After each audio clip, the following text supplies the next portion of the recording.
The stench hit our noses first. That sweet, rotting claw of decay twisted my stomach as we approached what should have been nothing more than an abandoned hunting cabin. We were 3 days into our remote wilderness photography trip, following an old logging road when Jake spotted the weathered structure through the Douglas firs.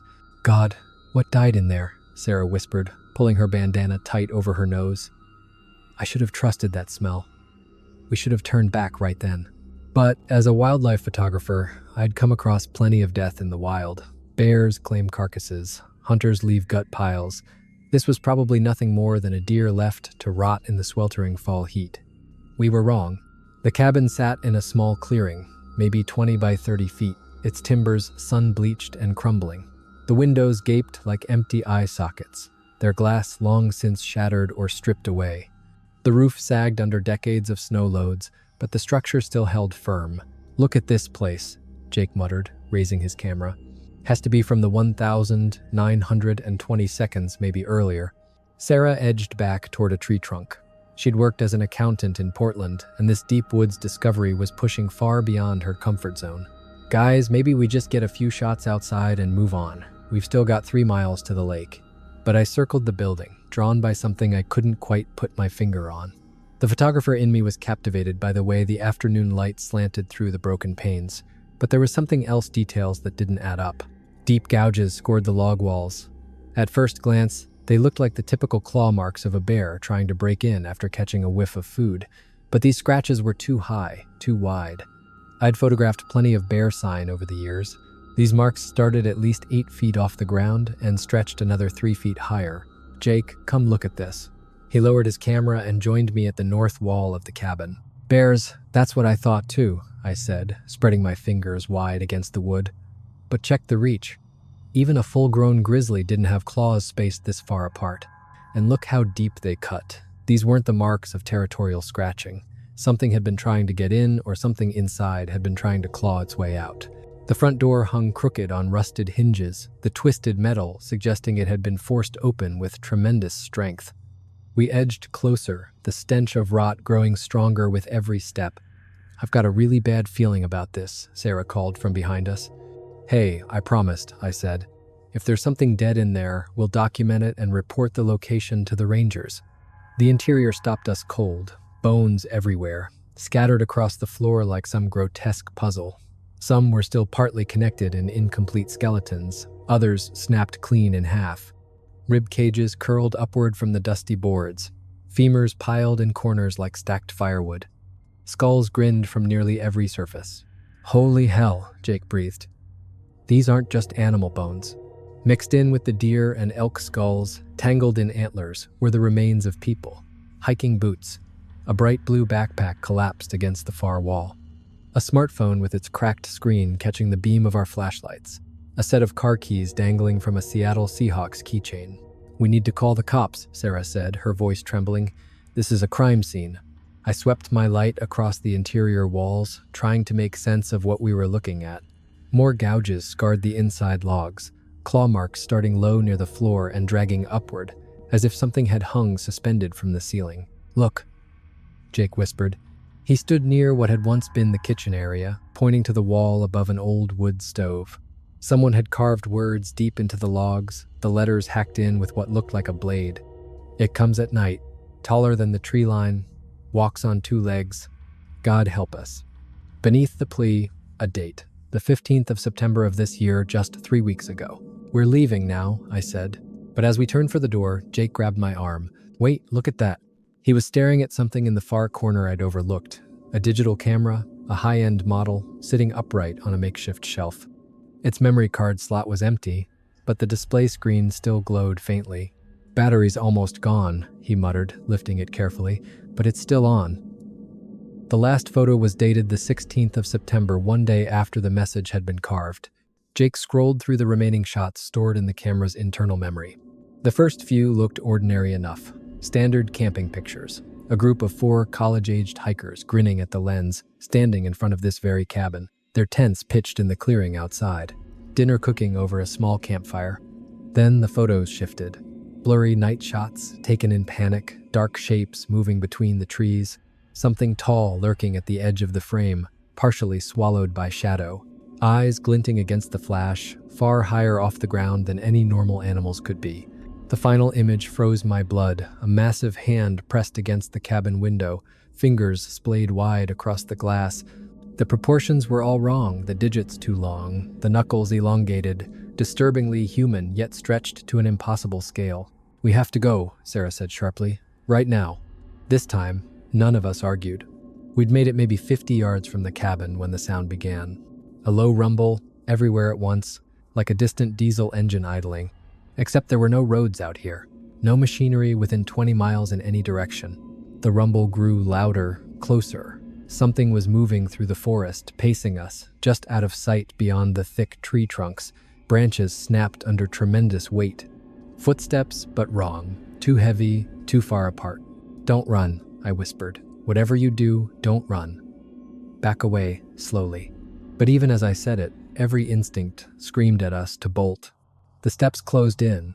Now we could hear its breathing deep, rhythmic, like the bellows of some massive furnace. The stench hit again. The same foul odor from the cabin, only stronger now, mixed with something else. Wet fur, musk, the unmistakable reek of a predator. A tree shook 20 feet to our left, an old-growth giant, thick enough that it would take 3 people linking arms to encircle it. Something had rattled it like a sapling, back and forth, until a shower of needles and small branches rained down over us. That's when we saw it, framed between the trees, partly swallowed by shadow, but impossible to mistake. It stood upright like a man, but no man ever reached that height. 9 feet, maybe 10.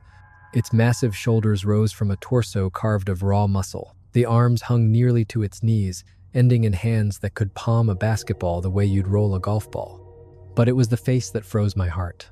Human features, stretched and distorted, as if someone had taken a man and enlarged him with no regard for proportion.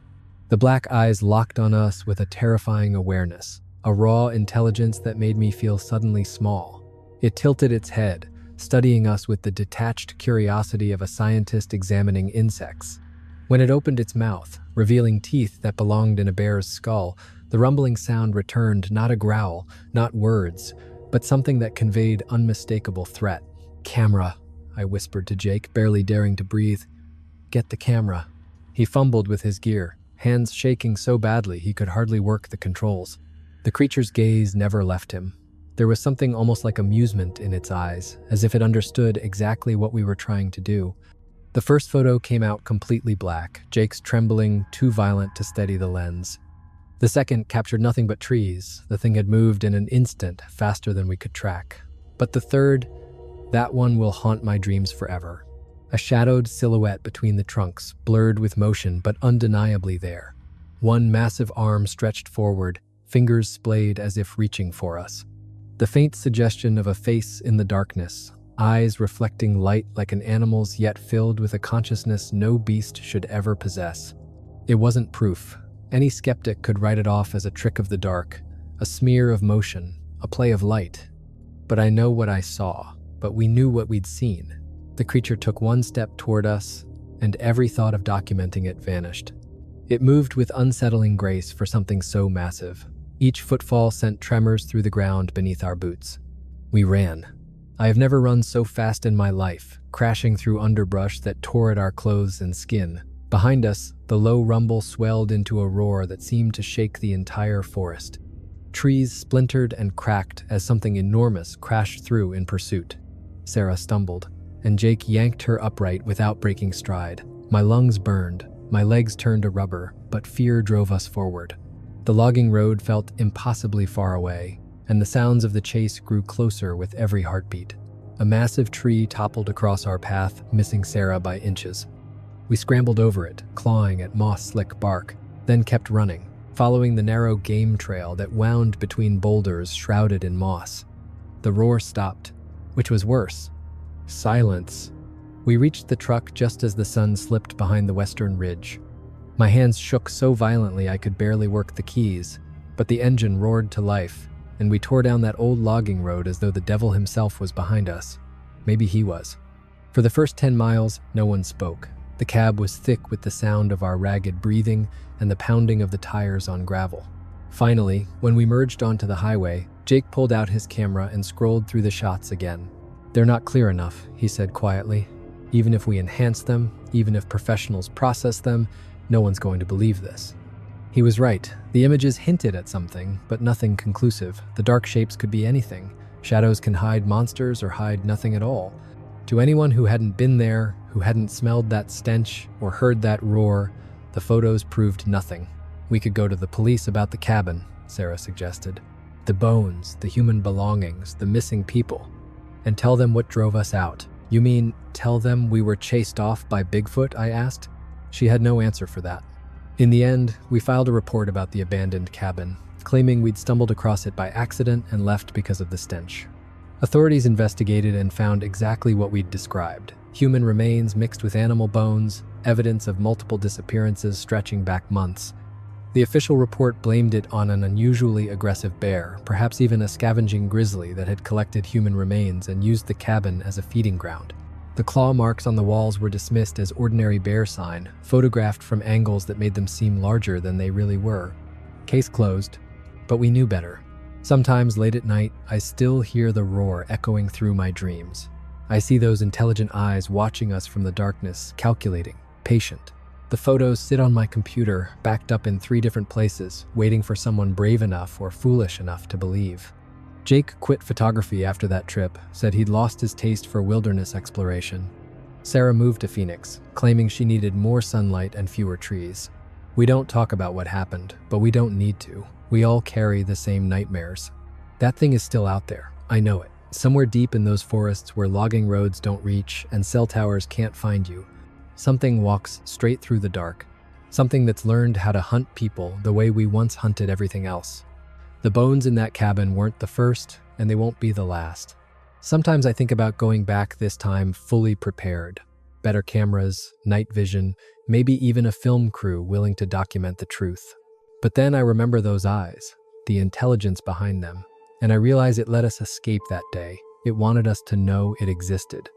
Wanted us to spread the story, to draw more curious explorers into its territory. We weren't witnesses to its existence. We were bait for the next group.